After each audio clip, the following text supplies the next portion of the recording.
अस्सलाम वालेकुम वरहमतुल्लाहि वबरकातुहू।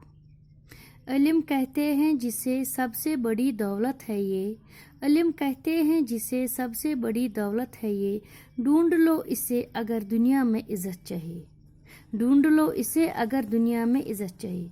प्यारे तुलबा, उम्मीद करती हूँ कि आप खुश व खरम होंगे। आज मैं आपको तहे दिल से खुश आमदीद पेश करती हूँ। आज का मजमून है जिसका मैंने यहाँ पे इंतखाब किया है, वो है श्रीनगर से कारगिल तक। तो बच्चों, चलिए आप निकालिए 68 पेज। बच्चों, आप श्रीनगर तो गए ही होंगे। श्रीनगर यहाँ से 67 किलोमीटर दूर है। कहाँ से? कुपवाड़ा से श्रीनगर 67 किलोमीटर दूर है।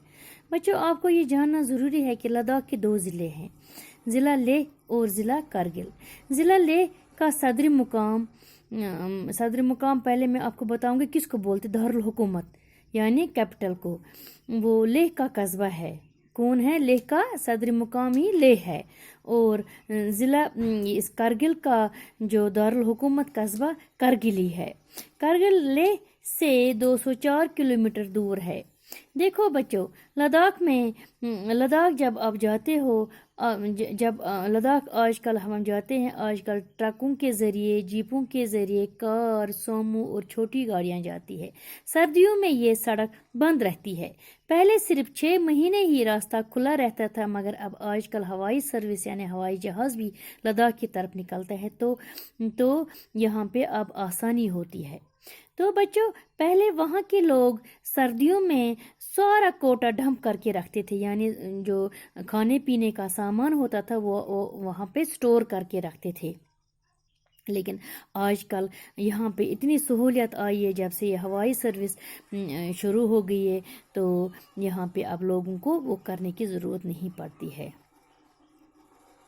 तो बच्चों, जब श्रीनगर से लेह जाते हैं तो सारी गाड़ियां जो है वो कारगिल से गुजरती हुई जाती है। कारगिल जो है वो श्रीनगर से 210 किलोमीटर दूर है। श्रीनगर से जब लेह की तरफ गाड़ियां जाती है, वो रात को कारगिल में रुकती है। कहाँ पे रुकती है? कारगिल में। और रास्ते में श्रीनगर से जब गाड़ियां निकलती है तो वो गांदरबल, कंगन से जाती है, और उसके बाद वो मशहूर सेहत अफजा मुकाम जिसको हम सोनमर्ग कहते हैं, वो वहाँ पहुँचती है। सोनमर्ग में ऊंचे ऊंचे घने दरख्त है। इस वादी के बीचों बीच एक नदी बहती है जिसका पानी साफ बलौर की तरह, बलौर कहते हैं एक मादनी चमकदार शीशा जो साफ होता है, उसकी तरह इसका पानी साफ शफाफ है। सोनमर्ग के माने हैं सोने की चरागाह। या इसके बाद दूसरी जगह बालतल, जहाँ से अमरनाथ का मशहूर तीर्थ स्थान है। बालतल का मतलब है पहाड़ के नीचे। ये जगह चारों तरफ से आसमान को छूते हुए पहाड़ों से घेरी हुई है। दाएं तरफ अमरनाथ का तीर्थ स्थान और बाएं तरफ जोजिला की सड़क। जोजिला दरे यानी 2 दरे बोलते हैं वो दो पहाड़ों के दरमियान का रास्ता को जब वो क्रॉस करते हैं तो इंसान को लगता है कि अलग ही कोई दुनिया है। जब हम जोजिला को क्रॉस करते तो हम जोग्राफियाई फ़र्क को महसूस करते, यहाँ मौसम को भी हम महसूस करते हैं, तो हमें लगता है कि हम किसी सर्द इलाके में जाने लगे हैं। एक तरफ से कश्मीर के बर्फपोश पहाड़, सरसब्ज वादियाँ, घने जंगल, और दूसरी तरफ वो जगह जहाँ तक कुछ नजर न आए, बहुत दूर तक वो मैदान जहाँ कोई घास, कोई दरख्त न हो, और नबातात यानी जहाँ पौधे, सब्जियाँ, तरकारियाँ वगैरह कुछ न नजर आए।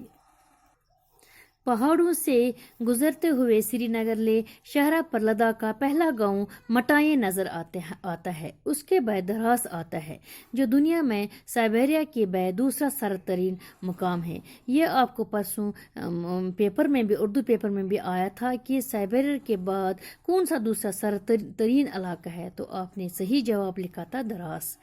सर्दियों में यहाँ का दर्जा हरारत -45 डिग्री तक गिरता है। अगर यहाँ बारिश भी कम होती है, लेकिन इस इलाके में यानी द्रास में शादाबी भी है, सरसब्ज है। ये यहाँ मकानात बनाए गए हैं जो शमसी तवानाई, जिसका मतलब शमसी तवानाई का मतलब है सूरज से जिसका मतलब है धूप से हासिल होने वाली गर्मी, उससे हमारे जो यहाँ पे जो द्रास के इलाके के मकान हैं तो वो उससे गर्म रहते हैं, और ये सर्दियों में ये -45 डिग्री में ये रह सकते हैं इन मकानों में।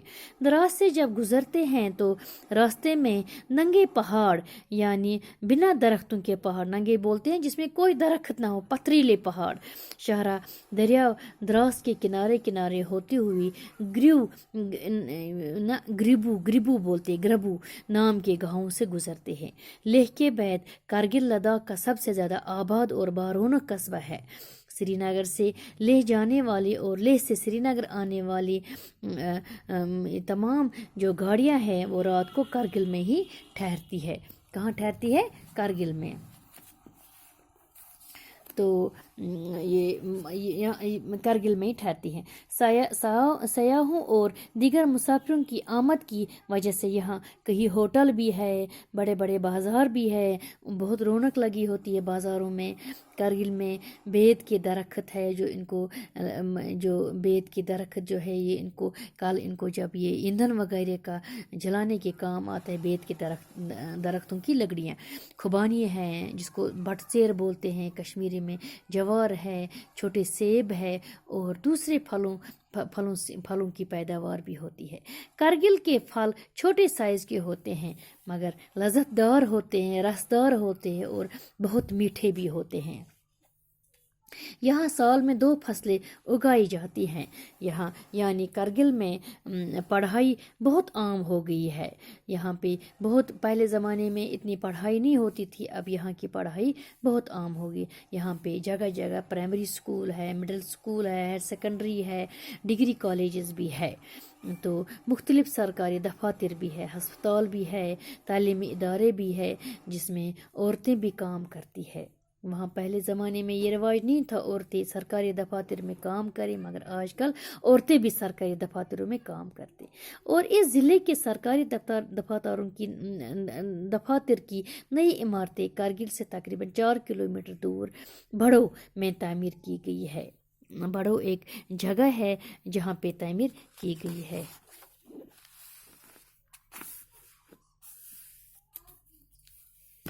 तो ये 4 किलोमीटर कारगिल से दूर है।